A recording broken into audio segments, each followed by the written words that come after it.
Hey, it's Adam here, and you're watching The Culture Hack, where we're talking about how to create engaged workspaces that unlock the potential of your teams and drive your business forward in ways you've never seen. So stay tuned. Welcome, everybody. We have a super fun episode in store for you today. I have with me Sarah Sentis. She's the managing partner at Manager Tools, and she's calling all the way from Pebble Beach, California. So welcome, Sarah. Thank you. Hi. Thanks for having me on, folks. And I'm super jealous because we're going into our winter season, but it's always nice in California, right? It's where we live specifically. It's always, I think, between, I'm going to speak Fahrenheit on you, and I'm sorry. It's always between like 70 and 80. Mm-hmm. The temperature doesn't ever really vary. No snow. A lot of fog, though. Less sunny than Alberta. Okay. All right. I'm going to take that as a win. I'm going to keep that here. Okay. Fantastic. Mm-hmm. Well, first, let's talk about Manager Tools. Tell me about that. All right. Absolutely. We are what I would call a boutique management consulting firm. Essentially, Manager Tools was the byproduct of our founders, Mark Horstman and Mike Ozen's previous careers.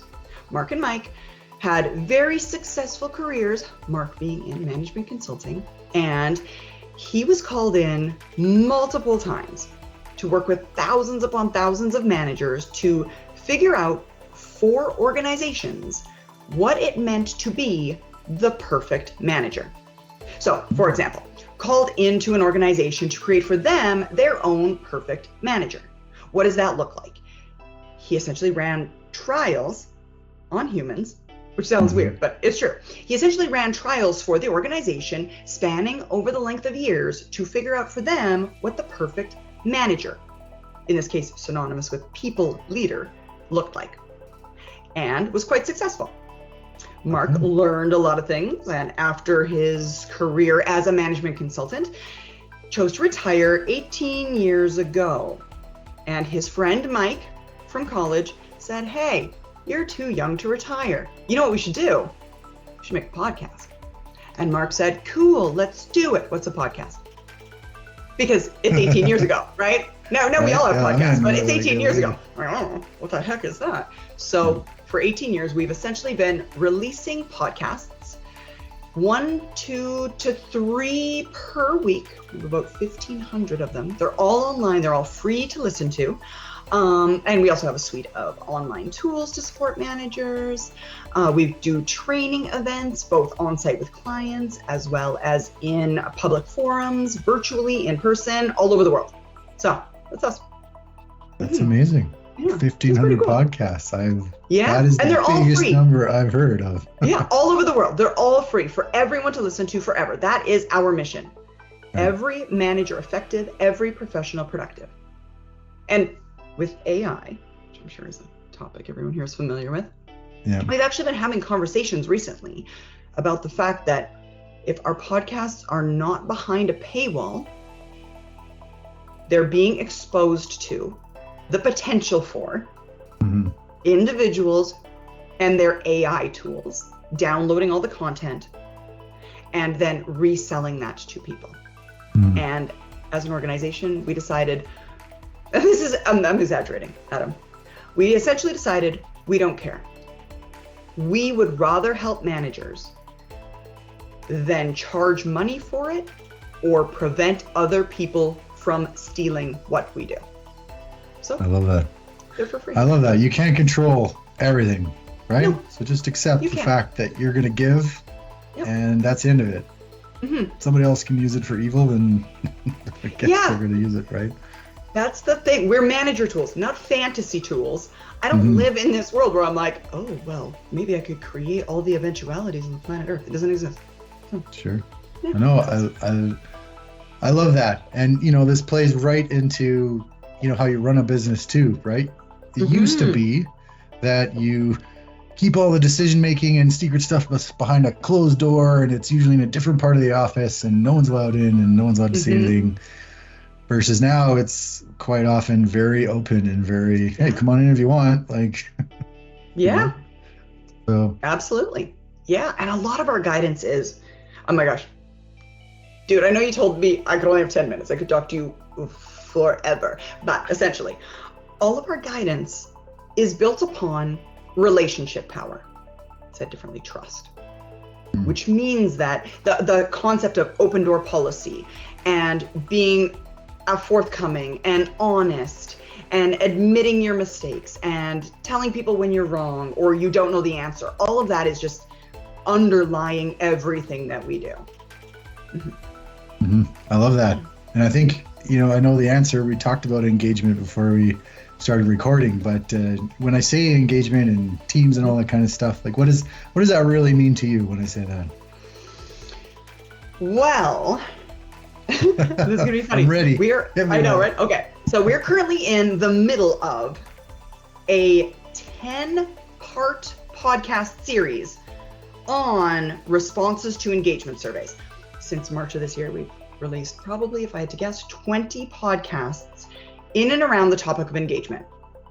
And what that means is, in order to prepare us for that, we've done a lot of research into the topic of engagement. And there's a difference between how do I feel about engagement and how do I feel about the engagement industry. So what do you want to know the answer to? Oh, no, I kind of want to hear both. Okay, well, we can all agree engagement is something we all want. Every organization on the planet Earth, all of the managers that exist in the world ought to want their employees to be engaged. And engagement, or being engaged, is non-behavioral. Said differently, what engagement means or looks like to each and every person is different. And that takes me to the engagement industry. That's what's problematic in my mind with the engagement industry. Love engagement, don't love the engagement industry. If for no other reason than the existence of engagement surveys and the fact that they're all intellectually protected by the creator and owner of the engagement survey means engagement is measured differently by every different engagement company that exists. So the thing about engagement is it's undefined in that it's defined by the people who are selling you a test and charging you a lot of money to give it to your employees in an effort to sell you more stuff. So there's an inherent bias there, right? Yeah. And here's my gripe on engagement surveys, because I come from the world of giant companies that give engagement surveys. Totally. Right? And there's no one more energized and excited than someone in their first 6 months at work or, at a new job or whatever. So in comes engagement survey. So I fill it out and I take the time and I do the things. And then, months later, which is the first problem. Oh, because it has to, because there's so much data. They have so many months they have to go through it. Absolutely. Right? Yeah. And then it's like invitation to focus group. Come for an hour at lunch. You're invited. Amazing. I'm gonna go, and they, someone's facilitating, and there's great questions, and everyone gives great feedback, and it is, one of the most empowering meetings I've ever been to, because we all were, we were like kind of in it. We were like super engaged. And then 9 months later, next survey comes out, nothing. Not a communication, not a shift, a vague notion when I asked somebody that a PowerPoint presentation was put together at the highest levels with a bunch of check boxes. Right? Like, take your survey and get rid of it next time, right? Right? Well, and for us, like at Manager Tools, the name should give it away, Manager Tools, we are designed to help the manager. Engagement surveys rarely help the manager. Engagement surveys aren't designed to help managers. They're designed to get information from employees for the organization itself, back to the large organization thing, right? Managers are told a bunch of things that they're not doing well enough that they, in many cases, are, in my experience, shocked by it. Like, you get like really bad scores from all of your employees on, are they getting enough feedback? The number of managers I've talked to who are like, I was blown away. I mean, I'm I'm giving these people feedback all the time. I'm like, yeah, so now something that you feel like you're doing all the time obviously isn't being seen by the people you're delivering it to. And then the organization's like, well, give more. Right. Well, they didn't see it the first time. They're going to see it the second time. Is that what this means? It's that whole thing. It's the black box of it, you know? Well, and managers, when we talk about the most influential people in an organization, right? You've got the leadership, you've got workers, in the middle you have managers. And managers influence both ways. They're the only ones that do. So they are the most influential people in your organization when it comes to change, for good or for bad, right? And all this stuff does is put them like defensive on both fronts versus collaborative, right? Exactly. As opposed to giving them the tools that they need. You're totally right, Adam. People don't lead organizations. They lead managers. And managers, forgive me, managers, deserve to be left when they're not doing the things that the employees need to be retained, to be happy in their role, to be engaged. But it's a vicious cycle, right? Well, let's talk about some good stories, right? Like let's talk about that. You've got all this great stuff that you do. Do you have any stories you can share where you've kind of gone in and you've really helped that icy middle really kind of grow or flourish? Dude, every day of my life is helping that icy middle. That's exactly what I do. Essentially, we were talking about this, gang, before I joined the call. We were talking about, I'm in California. I used to live in Edmonton, Alberta, which is how Adam and I kind of know each other. And I spend very little of my time here in Pebble Beach, California. It's a beautiful location that I visit very infrequently. This is where my house is, and that's about it. I spend most of my time traveling, training managers on the things that they need to do to create what I guess would be akin to create engaged employees. We talk about the behavioral necessities required of a manager, and to go a step further, how to do those things. There are a lot of people in the world that are telling managers what they need to be. We're here telling managers what they need to do. One of the things managers need to do is, right, we have relationships with their directs, know their people, be someone that's trustworthy. Well, I gotta tell you, Adam, I don't know if it's noticeable on this video. I don't know if you've noticed it of me, because I'm usually pretty good at pretending this isn't true. I'm not a people person. I am not a people person at all.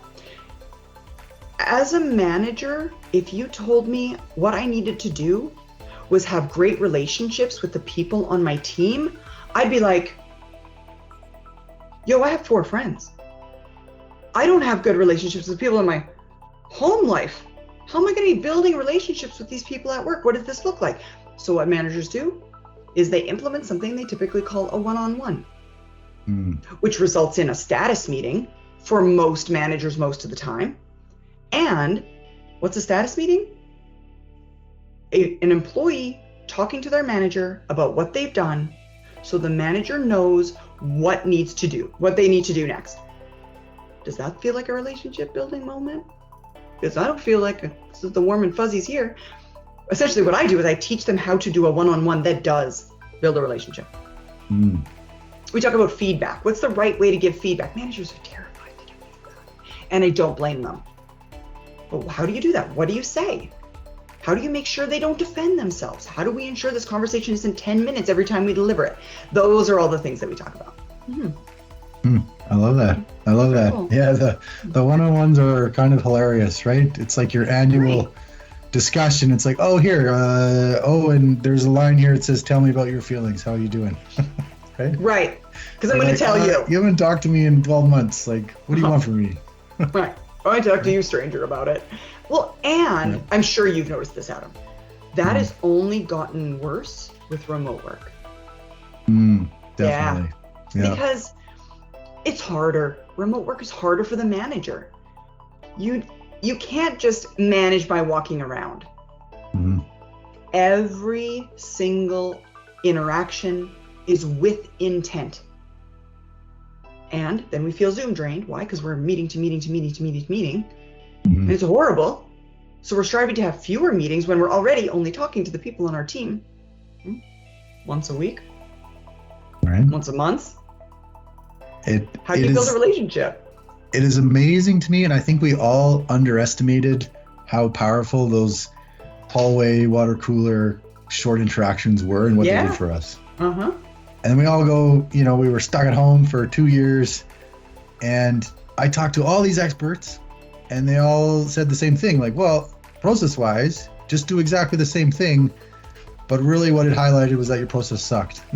Or like, right? You didn't have one. Exactly. It was like bump into each other, and it kind of reinforced all the weak points or something like that. Right? It was natural. It was natural. An example that I think of often is, and I think this is less now, but I saw a lot of struggles with this at the beginning of the pandemic when everyone was immediately at home. As a manager, there would be people on your team who were just burnt out, were stressed out, were to the max, were just like, I cannot do this anymore. And then there were other people who were sitting back eating bonbons at their desk.